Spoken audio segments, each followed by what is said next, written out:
All right, so let's talk about, first of all, last night in the live stream, someone said, man, Joe looks a little different. He looks different. I thought that's exactly what my mom said after the plane crash. You look different now.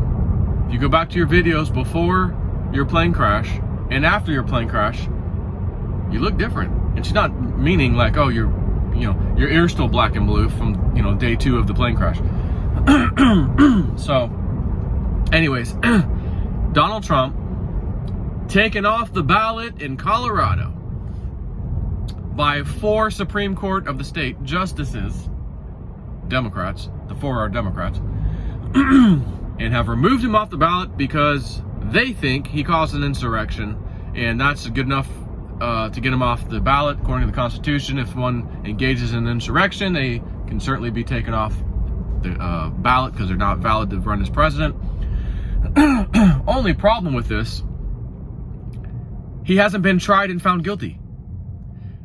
As a matter of fact, all of the people who ran into the Capitol that day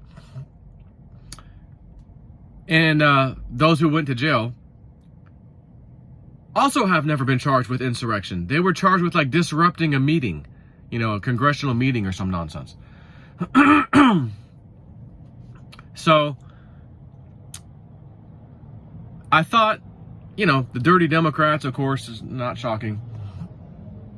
And then I wondered, has this ever been done before? Have they ever done that before? And the answer was yes. In the 1860 election with Abraham Lincoln, 10 southern states, Democrat states, who were wanting to keep their slaves, keep the whole slavery system going, were vehemently opposed to this guy, this new Republican on the block, because back then, by the way, it was one of the most rarest occurrences for a Republican to ever get voted into high office. Mostly Democrats everywhere. So this guy, Abraham Lincoln, you know him, runs as a Republican, and hey, we got to abolish slavery, it's not right, blah, blah, blah. And those 10 states were so upset, those 10 southern Democrat states at the time, and by the way, California, I think, voted Republican, so did the East Coast, most of it. But the southern states said, no, we got to have that slavery, man. You're effing with our, you're effing with our businesses and stuff, man. We got to keep them slaves. So even with 10 states joining together and saying, Mr. Abraham Lincoln, you're not even a choice on our ballot for this presidential election, he still won in a huge majority. Minus 10 states having his name even on the ballot. He still won. Why? Because most of America realized, this whole slavery thing, we call ourselves Christians, we're a Christian nation. We've been going to church every Sunday, the wrong day anyways, but Sabbath is Saturday. We've been going to church on Sunday, and we got slaves. Feeling a little weird about that, going there, hearing them preach, and then I leave church and go home and there's a bunch of slaves on my property. Yeah, I think it's time to change. So everybody changed. You know what? We saw our problems, realized it wasn't right. Let's go and change it. So we're going to have to vote for this guy because he's going to bring the change. 10 states, Democrat states, including Florida, which was a Democrat state back then. We don't like this idea. We're not going to allow him to be on the ballot. How do you like that? Oh, all right. Still won in a huge landslide. Huge landslide. He wins. So there you have it. Once again, the Democratic Party, who we've all been conditioned over the years, this is the party of the people. The Republicans are for big business. You got to always vote, Uncle Pete, my wife's Uncle Pete. My daddy was a Democrat. My grandfather was a Democrat. I vote Democrat. But what if something's really bad going on? Like this person that they put in front of us now that's a Democrat, it's like, oh my God, this person's really bad. Doesn't matter. It's the party. I vote for the party. It's what my parents did, my grandparents. We vote Democrat, and that's it. Interesting, Uncle Pete. That's a very interesting way of doing business. We don't care what the person is up front. Hitler reincarnated, doesn't matter. Now that is a big ass drone. What the hold up. And I see the van operating it, but let's see if we can get a little. That's a big drone, my friends. And that van is the one operating it right there. Wow. What a monster of a drone. So, anyways, again, I see this and people are freaking out. Trump's got his ads out there, you know, if you're upset about the Colorado citizen, help support my campaign in defeating these people. And of course the lefties, oh, he's asking for money again. As soon as something happens, he's always asking for money. It's like, you know what? To be fair, yeah, he's got a lot of money. He's built his empire. But he did it the right way. Okay, he built his empire like you and I would love to have done. I live an American dream, it worked, you know? Does that mean he has to not only save the country, save other countries in the world? Because again, this is not just another 4-year election. It's not just about America. This is the effing world that's at stake here. We are at war, good versus evil. So does he have to not only save the world, but he's got to use his own money in doing it too? Well, he's got the money, let him pay for it. Let him pay for everything. That's a hell of a guy who's going to come out and do all that and then, you know, drain himself of his money to, you know. Is it not unreasonable for people to ask for campaign contributions? Hasn't every single politician on the face of the earth, Democrat, Republican, independent, rich, poor, don't they all have campaign contributions coming in? It shouldn't be their sole duty to do that, because if that was the way things were, you'd have only the richest people of the world constantly running, because none of us would have enough money to run ourselves, and we'd only be getting more of the same constantly, which again, we've been getting, and that's why he's here to change it. And again, the irony is that he is a rich guy himself. But like I said in the live stream today, I get these dreams, these prophetic dreams. I told you about his fake arrest, all this nonsense, I told you.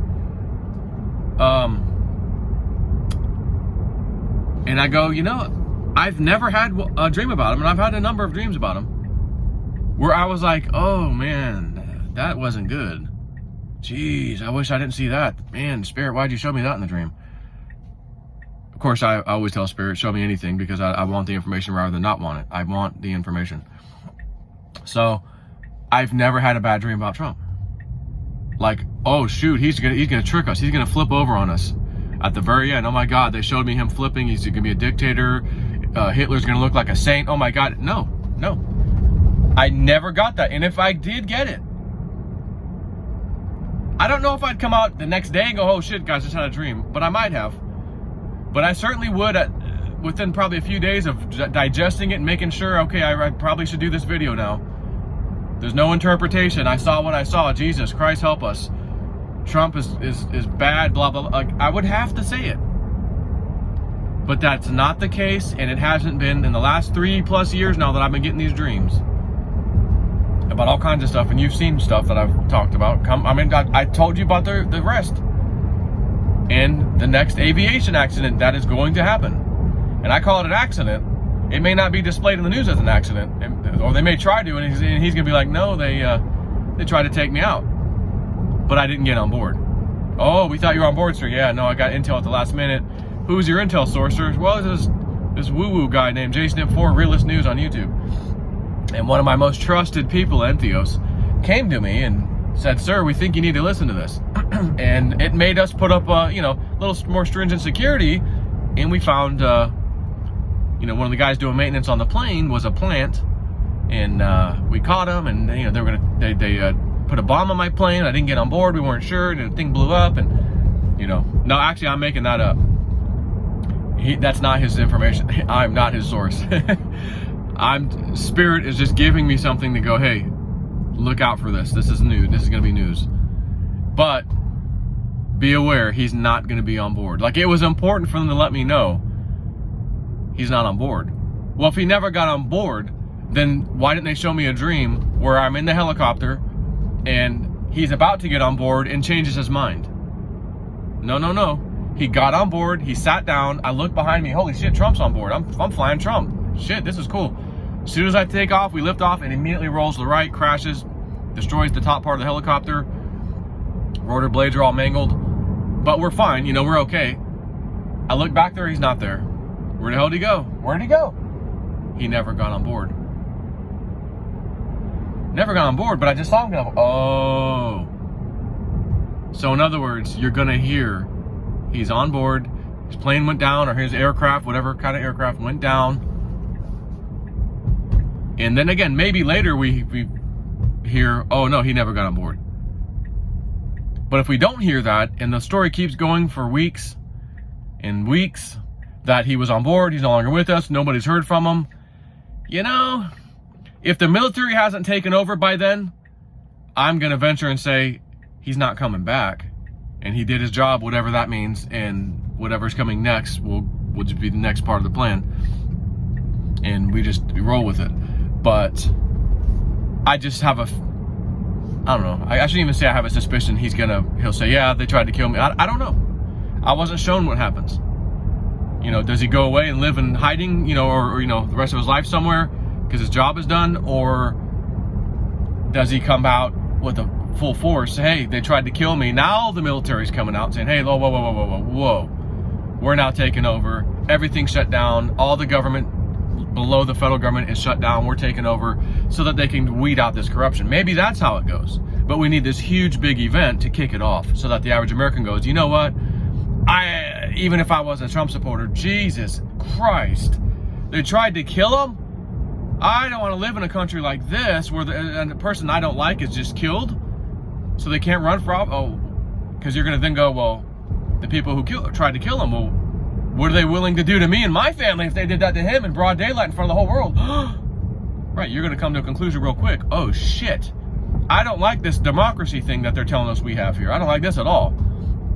So, again, maybe that's how it goes. It just brings, you know, to where we're at the point where we go, what took you so long to come in and take over? Dick Algire's vision, remote viewing about Congress being taken out of power, completely shut down, like the whole thing. I cannot wait. Anyways, take care.